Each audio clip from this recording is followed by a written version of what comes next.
Luka Cvetko, lepo zdrav v Srbijo, v prestolnico Beograd. Živijo. Živijo tudi vam. Kako ste začeli svoje jutro? Pravzaprav lahkotno. Velja, da je začetek januarja za razliko od ostale Evrope tukaj še vedno prazničen. Ne dogaja se prav veliko razne radosti, snežnih radosti tudi v Beogradu. Kako dolgo že živite v Beogradu? Kaj vas je prepričalo, da, ne vem, sedete na vlak? Ste šli na vlak za Srbijo? Joj, to bi prav rad doživel. Pravzaprav sem v Beograd odhajal v letu 2020, ki ga poznamo predvsem po pandemiji koronavirusa. In takrat je s tem izgovorom vlak med Ljubljano, Zagrebom in Beogradom prenehal voziti. In nikoli se ni vrnil z obljubo, da se bo vrnil, seveda, ko se izgradi nova železniška infrastruktura. No, na to še zmeraj čakamo. Sem pa prihajal ne zaradi Beograda, pač pa predvsem zaradi študija. Namreč, ko sem se začel zanimati za film, se je v Krškem nabirala ekipa ljudi, pretežno tudi iz bivših jugoslovanskih prestolnic, ki je zbrana okrog Luxus produkcije. Oni so v meni že pred nekaj časa prepoznali zanimanje za zvok in mi priporočili Fakulteto dramskih umetnosti Univerze umetnosti v Beogradu, češ da tam, za razliko od nekih drugih bližnjih lokacij, predavajo tudi zvočno umetnost. Naslednja točka bi bila šele Praga. In 2020 sem se odločil in seveda to tudi poskusil. Ko so se dogovarjali za intervju, to je bilo lani, ste se ravno odpravljali na gledališko gostovanje v New York. Omenili ste snemalec, oblikovalec zvoka, pri številnih projektih in predstavah ste sodelovali, tudi pri nagrajenem filmu Tarik, ki so ga prepoznali na 31. Sarajevskem filmskem festivalu in mu podelili naziv najboljšega študentskega filma, pa še pred tem ste oblikovali zvok za prav tako nagrajeni film Miris sveže farbe.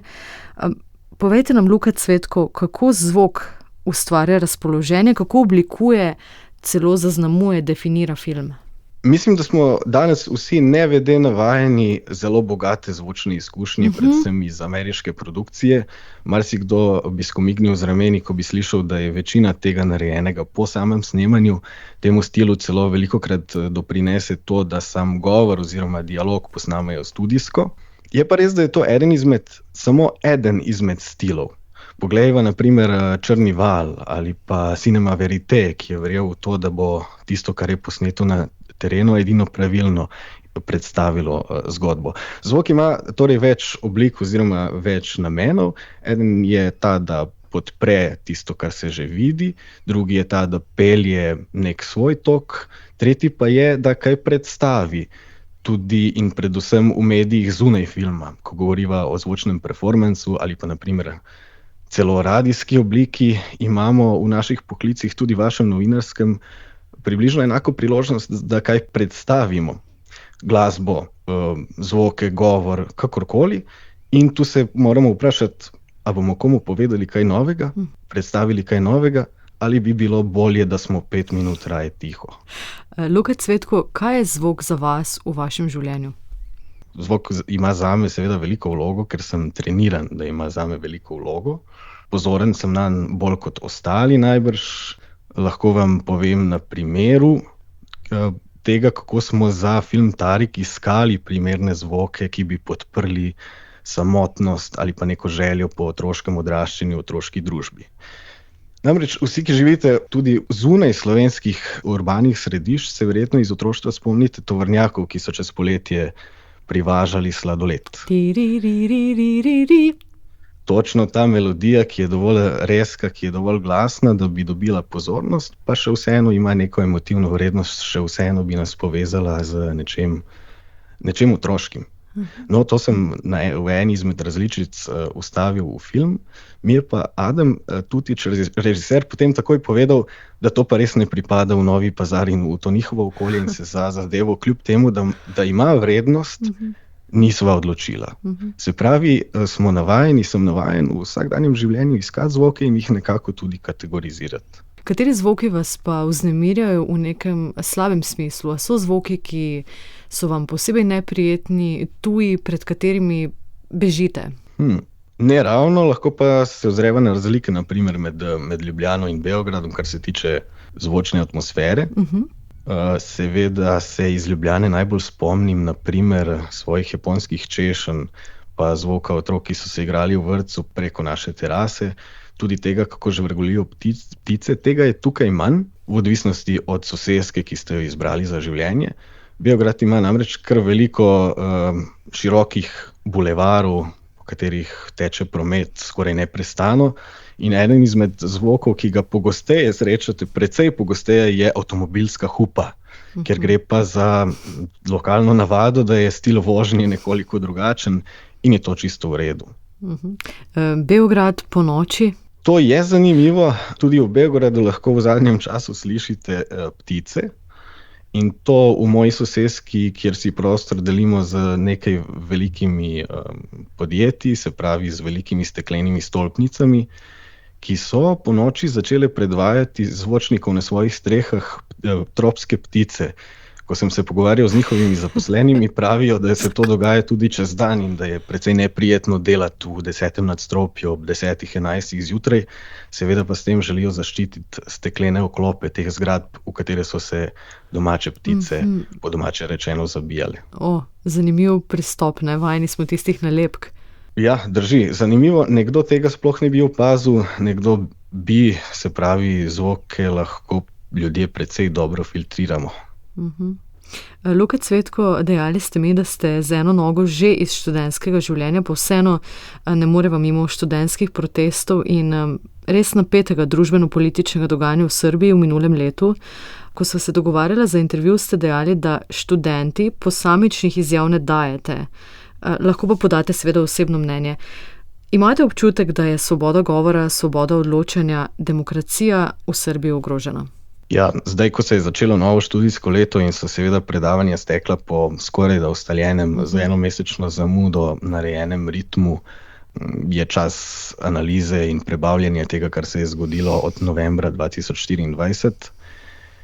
Neko pogled lahko dobite tudi v že objavljenem dokumentarnem filmu španskega režiserja Raula Galege Abelana, ki se najde na internetu. Je pa, kot vsi drugi, samo eden izmed pogledov. On je nekaj mesecev živel skupaj študenti prav na FDU v Beogradu in potem okrog tega naredil film. Nekaj domačih se še pripravlja, ampak bodo verjetno potrebovali kritično distanco. Zdaj, študentsko gibanje mislim, da je od začetka zahtevalo predvsem odgovornost. Na najbolj neposrednem primeru pada nadstrešnice železniške postaje v Novem Sadu, pa tudi odgovornost, da vsi državni sistemi delujejo. Ko je to gibanje videlo, da ni mogoče dobiti nikakršne rešitve za obstoječo politično opcijo, je šlo v smeri politične aktivacije in pa nekako se je odločilo, da se samo vključi v dnevno politiko kot politična stranka in zahteva razpis volitev. To se seveda ni zgodilo. Redne volitve se bodo zgodile nekje leta 2027 in zdaj je več ali manj vse v pripravi. Je pa potrebno povedati še nekaj. Študentsko gibanje je bilo organizirano na demokratičen način. Vsi so se zbirali na plenumih in skupaj odločali o zadevah. Veliko kolegov, ki so prihajali na primer iz evropskih držav, tudi iz Slovenije, predvsem iz anarhističnih vrst, so si želeli, da bi se ta način ohranil še naprej. Ker pa zahteva celodnevni angažma, je že zdaj videti, da morda ni prava rešitev, ko imajo ljudje zaradi drugih obveznosti manj časa, oziroma da je začetni entuziazem nekoliko manjši. In tudi utrujenost se pojavi pri vsakeršni aktivaciji v bistvu, ne? Ja, seveda, po velikem poku je verjetno veliko prahu, ki se najprej polegne, potem pa velika tišina. Kakšno pa je po vašem opažanju javno mnenje? Je čutiti gnev ljudi nad samodržcem, pravzaprav Vučićem? Trenutna politična opcija je imela več kot desetletje časa, da zgradi tudi pozitivno mnenje oziroma da nagradi tiste, ki pozitivno mislijo o sebi. V dnevnih pogovorih, naprimer s prodajalci, taksistkami, tudi varnostniki oziroma receptorji, ki so prav pogosta pojava novodobnih beograjskih sosesk. Varovanih sosesk, mislite, ne? Elitističnih in drugih? Niti ne. A kar ne, tako za osnove varnosti? osnovi varnosti, pa če mene vprašate, tudi nek socialni korektiv, namreč gre verjetno ponavadi za starejše delavce, ki po upokojitvi sedijo še na primer vhodu neke stavbe, da preprosto opazujejo dogajanje, če se res kaj takega zgodi, ampak jim to zagotavlja tudi neko osnovno preživetje. Nek prihodek in varnost, tako. V vsakem primeru, ko se pogovarjate z tako raznolikimi ljudmi, se na planu pojavi več opcij. Ena je ta, ki študente in mlado gibanje podpira, druga je ta, ki je ne zaupljiva do njih ravno zato, ker so mladi in morda iz nekega starodobnega prepričanja želijo, da se čim prej vrnejo k šolanju, pa naj bodo pametni kasneje. Tretja je seveda najbolj očitna in v moji okolici ni prisotna, to so podporniki trenutne politične opcije. Četrta pa je ta, ki v resnici najbolj verjame materialnim otipljivim rezultatom. Naprimer, ko se je govorilo o zrušenju stavbe Generalštaba, ki naj bi postal hotel oziroma beograjska verzija Trump Towerja, govorilo tudi o tem, kako bi to poboljšalo izgled mesta in da je v resnici dobro, da se kulturna dediščina ali pa spomin na 90. na bombardiranje NATO premakne nekam drugam, v središču mesta pa se naj ta grdobija le odstrani. Luka Cvetko, na nas severnjaki gledajo kot na Balkance, mi na vse ostale, ki so južno od nas. Ampak verjetno tudi sami opažate prenekatero podobnost Slovencev in Srbov, skupna zgodovina, geografska lega sta nezanemarljivi. Smo si podobni in v čem smo si podobni, da ne greva samo na razhajanja in pa na razlike in na... Moram se nasmejati. Vprašanje mi je dalo precej misliti, ker se z identiteto najbrž ne ukvarjaš, dokler nekam ne greš. Pa tudi tukaj je zelo odvisno od kroga ljudi, v katerem se znajdeš. Balkanska identiteta in Balkan seveda lahko veliko pomenita, sploh če poslušaš glasbo, ki se imenuje balkanska, če se oblačiš v stilu, ki je nekako predviden za Balkan, ampak ni nujno, da ima vlogo. V mojem 5-letnem življenju v Beogradu je namreč sem prišlo kar nekaj recivajim prišlekom. V veliki meri najbolj opazni so tisti iz Rusije, v malo manjši tisti iz Ukrajine, pa tudi iz ostalih evropskih držav, ki seveda v življenje mesta vnašajo svoje navade, predvsem pa svoje izdelke, ponudbo, kulturno glasbo in tako naprej. Tako da je prednost Balkana ne ta njegova identiteta, kakšni smo, ali bolj odprti ali zaprti. Mislim, da je največja prednost Balkana, ki sem jo spoznal, se pravi bivših držav bivše skupne Jugoslavije, prav jezik. To nam omogoča veliko stvari na osnovnem nivoju, da se razumemo, potem pa tudi, da lažje sodelujemo. Luka Cvetko, prosti čas v Beogradu. Vzamete s seboj snemalne naprave, ko se kam odpravite, ne vem, konec tedna? Moram reči, da ne nujno. Prosti čas je v zadnjih dnevih posvečen radioamaterizmu, ki je sicer posledica tudi protestnega gibanja. Takrat smo si dokazali, da na primer ne smemo vsega jemati zdravo za gotovo, kot se reče, posebej mobilnih omrežij in pa načinov komunikacije, na katere smo navajeni, ko se zbere velika masa ljudi. In pa moram priznati, da največji hobi je pa seveda obiskovanje različnih kulturnih prireditev, koncertov, klubov in preživljanje prostega časa z ljudmi. V bistvu je škoda, da nisva pri pogovoru o študentskem gibanju ali pa kulturi upozorila na še eno stvar, to je študentski kulturni center SKC. Kot dođeš, oni rečejo vsem, ki pridejo, bodi si mesto, bodi si kot tujci v Srbijo, rečejo dođeš, prideš nekje, načeloma nisi obremenjen s temi zgodovinskimi famami. Ampak SKC je kratica, ki je v 80-ih pomenila enako kot v Sloveniji, naprimer punk scena, o kateri tukaj moji vrstniki ali pa mlajši ljudje ne vejo nič. Ne? Seveda, logično. Jaz tudi nisem vedel za to zgradbo, ki je sicer stara vojaška poveljna zgradba v samem centru mesta in je bila nekoč to center koncertov, center alternativne kulture, performansov. Potem je seveda se profesionalizirala v krempljih oblasti oziroma pod vodilom oblasti, je pa postala neka prazna, zaprta stvar, ki v bistvu, mislim, da je noter bila ena knjigarna, mogoče še kak dogodek zaprtega tipa, ampak skratka nič se ni dogajalo tam, to je bil prav nek obvod za denar najbrž.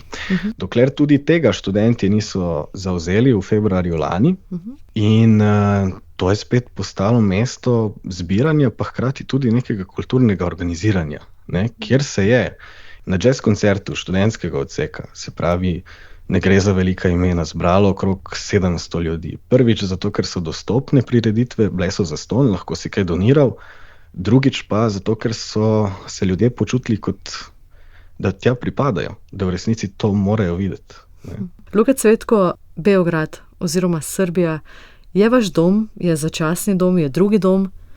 Dom je, kjer so tvoji ljudje. Iz tega lahko sklepam, da je tudi tukaj moj dom, bo pa vse odvisno od dela. Pogosto se znajdem v Sarajevu, malo zaradi gledališča, malo zaradi filmskih festivalov, tudi v drugih bližnjih prestolnicah in zelo bi bil navdušen nad tem, da tako tudi ostane, da lahko povežemo več prostorov. Ampak ostajate na Balkanu, čeprav je z Ljubljane direkten vlak do Prage. Kdo pa to ve? Dali ste mi dobro idejo. Luka Cvetko, hvala za pogovor in pa lep pozdrav zaenkrat v prestolnico Srbije. Enako.